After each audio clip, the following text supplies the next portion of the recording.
क्षमा breaking Jain news. जय जिनेंद्र बंधुओं, 19 जून 2024 को नालंदा में भारत के प्रधानमंत्री और बिहार के मुख्यमंत्री द्वारा नालंदा यूनिवर्सिटी का उद्घाटन किया गया। 1749 करोड़ रुपए की इस योजना में अंतर्राष्ट्रीय स्तर पर विद्यार्थियों को आकर भारतीय संस्कृति की शिक्षा दी जाएगी। बंधुओं, जैसे कि आपको विदित है, राजगीर और नालंदा में भगवान महावीर ने अपना काफी समय वहां पर व्यतीत किया। और ये प्रमाणिक रूप से मैं आपको बताना चाहता हूं बंधुओं, नालंदा के अंदर जो शिक्षा दी जाने वाली है, उस शिक्षा में भारतीय संस्कृति में जैन धर्म को, जैन सिद्धांतों को और प्राकृत भाषा को अगर नहीं पढ़ाया जाएगा तो वो अपने आप में एक अधूरी शिक्षा होगी। पूर्व में जब नालंदा यूनिवर्सिटी की बनाई गई 4वीं-5वीं सदी में, तब वहां पर जैन शास्त्रों को पढ़ाया जाता था। भारत के ही संस्कृति मंत्रालय ने यह बात यूनेस्को में लिख के दी है बंधुओं। लेकिन आज वहां पर जैन शिक्षा को नहीं पढ़ाया जा रहा है। ये बड़ा दुखद विषय है। मैं आपको बताना चाहूंगा, 26 अगस्त 2010 को जब नालंदा यूनिवर्सिटी के लिए बिल लाया गया राज्यसभा से पारित होने के बाद लोकसभा में, तो चित्तौड़गढ़ की माननीय सांसद डॉक्टर गिरिजा व्यास द्वारा वहां पर बताया गया था कि बिहार में एक गुणशिला यूनिवर्सिटी महिलाओं की शिक्षा के लिए, जैन दर्शन की शिक्षा के लिए थी। आप समझ सकते हैं, 500 BC, आज से 2500 वर्ष पूर्व बिहार में गुणशिला यूनिवर्सिटी का उन्होंने उल्लेख किया है। और इतना ही नहीं, उन्होंने ये भी बताया कि कुंडलपुर में 500 BC यानी कि 2500 वर्ष पूर्व महिलाओं के साथ साथ एक शारीरिक शिक्षा का भी वहां पर अध्ययन कराया जाता था, शारीरिक शिक्षा भी दी जाती थी। आप समझ सकते हैं कि तक्षशिला, नालंदा और विक्रमशिला यूनिवर्सिटी के अलावा गुणशिला यूनिवर्सिटी भी एक यूनिवर्सिटी थी जिसमें जैन दर्शन को पढ़ाया जाता था। लेकिन आज उसी बिहार के अंदर जैन दर्शन को, जैन सिद्धांतों को, जैन संस्कृति को, जैन पुरातत्व को अगर नहीं पढ़ाया जाएगा तो ये एक बहुत ही भेदभाव वाली स्थिति रहेगी। बंधुओं, जैसा कि आपको विदित है, नालंदा के बिहार नंबर 1 की खुदाई में भगवान आदिनाथ की 9वीं-10वीं सदी की प्रतिमा, जैन प्रतिमा प्राप्त हुई थी। वो आज नालंदा के संग्रहालय में संग्रहित है। इसके अतिरिक्त जैसे कि आपको विदित है, अनेकों जैन शास्त्रों में राजगीर और नालंदा में भगवान महावीर के 14 चातुर्मास का उल्लेख प्रकाशित है, जिसको पुरातत्व विभाग ने भी प्रकाशित किया है।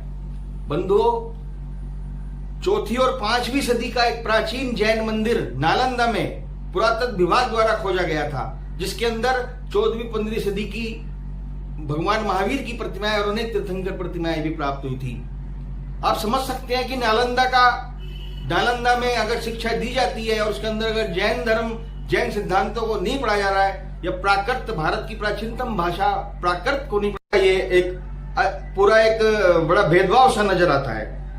बंधुओं, जैसे कि आपको विदित है, अभी जवाहरलाल नेहरू यूनिवर्सिटी दिल्ली में 9 जुलाई को सेंटर फॉर जैन स्टडीज की शुरुआत की गई है। और पूरे देश में, केवल दिल्ली ही नहीं, देश की अनेकों प्रमुख यूनिवर्सिटी में जैन सिद्धांतों को, जैन धर्म को पढ़ाया जा रहा है।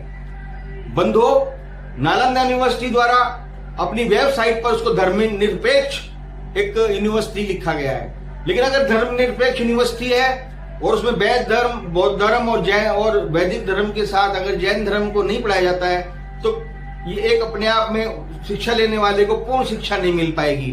मैं निवेदन करता हूं भारत के प्रधानमंत्री,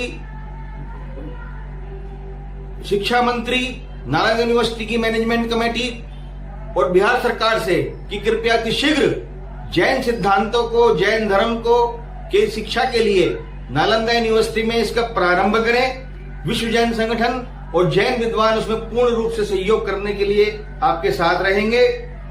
बंधुओं, सबसे बड़ी बात है कि जब डॉक्टर गिरिजा व्यास द्वारा लोकसभा के अंदर इस 26 अगस्त 2010 को जब नालंदा विश्वविद्यालय बिल पर चर्चा की जा रही थी, तो वहां पर बलवंत जी, जिनको हम बालाप्टे जी बोलते हैं, उन दोनों के द्वारा इस बात का उल्लेख किया गया था कि बिहार के अंदर जैन यूनिवर्सिटी और जैन सिद्धांतों को पढ़ाया जाता था। और सबसे बड़ी बात है कि डॉक्टर गिरिजा व्यास ने भगवान महावीर के सिद्धांतों, जैन धर्म और विशेष रूप से नवकार मंत्र और अन्य धर्मों की तुलनात्मक विषय को रखते हुए कहा था कि इस यूनिवर्सिटी का जो प्रारूप है वो धर्मनिरपेक्ष होना चाहिए। उनका कहना था कि प्राचीन धर्म, जैन धर्म और सिद्धांतों को और अन्य धर्मों के साथ साथ पूरी शिक्षा वहां पर होनी चाहिए, क्योंकि देश का एक बहुत बड़ा हिस्सा, देश का एक बहुत बड़ी राशि इस इतनी बड़ी यूनिवर्सिटी, अंतरराष्ट्रीय यूनिवर्सिटी में लगाई गई है।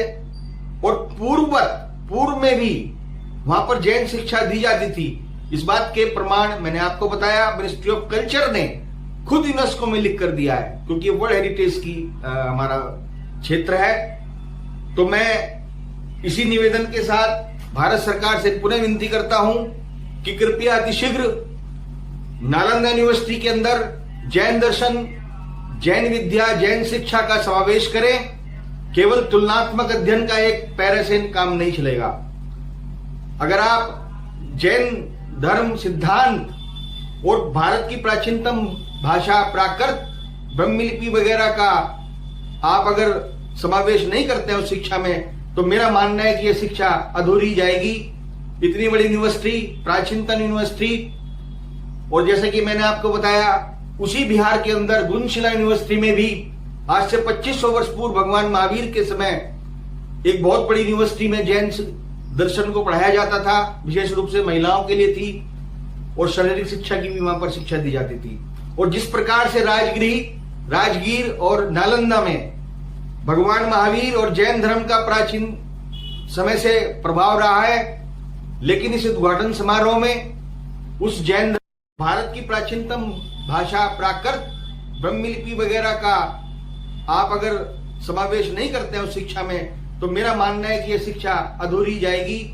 इतनी बड़ी यूनिवर्सिटी, प्राचीनतम यूनिवर्सिटी, और जैसे कि मैंने आपको बताया, उसी बिहार के अंदर गुणशिला यूनिवर्सिटी में भी आज से 2500 वर्ष पूर्व भगवान महावीर के समय एक बहुत बड़ी यूनिवर्सिटी में जैन दर्शन को पढ़ाया जाता था, विशेष रूप से महिलाओं के लिए थी, और शारीरिक शिक्षा की भी वहां पर शिक्षा दी जाती थी।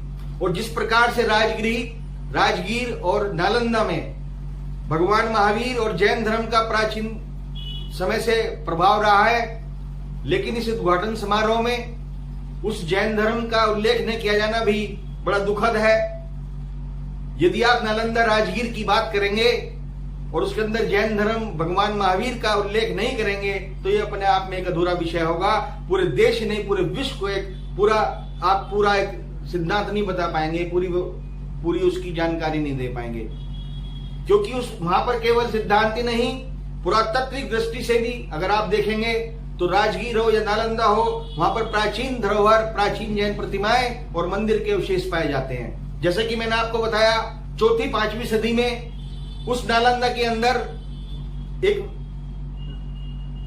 प्राचीन मंदिर जी का मिलना, जिसको ब्रिटिश इतिहासकार ने ढूंढा था और उसको पुरातत्व विभाग ने प्रकाशित भी किया है। तो पुनः मैं विनती करता हूं हमारे देश के प्रधानमंत्री, शिक्षा मंत्री, नालंदा यूनिवर्सिटी की पूरी मैनेजमेंट कमेटी से कि अतिशीघ्र हमारे इस जैन धर्म को पढ़ाकर, जैन सिद्धांतों को प्राकृत भाषा का समावेश कर अंतरराष्ट्रीय स्तर पर अपनी भारतीय